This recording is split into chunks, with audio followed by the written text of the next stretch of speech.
What is a stem cell and what does it do? A stem cell is a class of undifferentiated cells that is able to differentiate into special types of cells. This means that if a tissue or muscle in your body is damaged, your stem cells will replace the damaged cells with new cells. How could stem cells help someone with brain damage? Let's say you have a tumor in your brain or you have severe brain damage. To help the recovery, you could take stem cells and put them into your carotid artery, and it will take the cells directly to your brain. Once the cells are in your brain, they will turn into the brain cells needed to fill the gap. How do we know stem cell treatment works?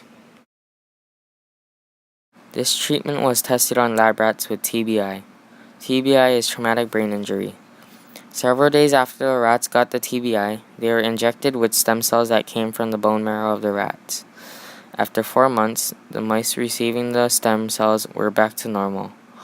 This proves that the treatment could work and it could have a faster healing time. So some pros and cons about the stem cell treatment.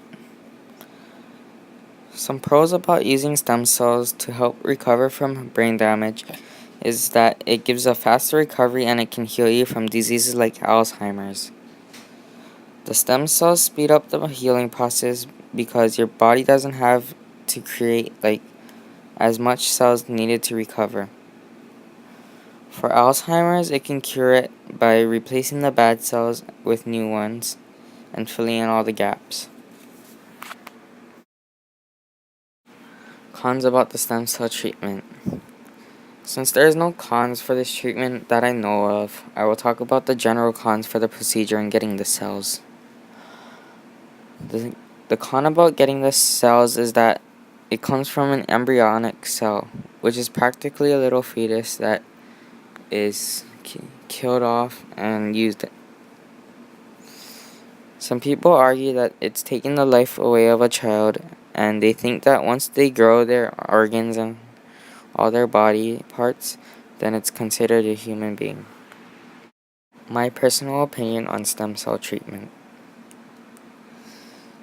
In my opinion, I think that stem cell treatment is a great way to cure many diseases like Alzheimer's. If I had to choose between letting stem cell research continue or stopping all research, I would let them continue. Although some people complain about using the embryonic cell, I think that it's not a big problem unless someone is forced to give it up. Imagine all the diseases that we could help to cure and all the people we could help. In conclusion, stem cell treatment is a great way to cure brain damage and Alzheimer's and to help people around the world. Also, studies show that stem cell treatment could help you live longer, giving you the chance to reach your lifelong goal of reaching 100 years old.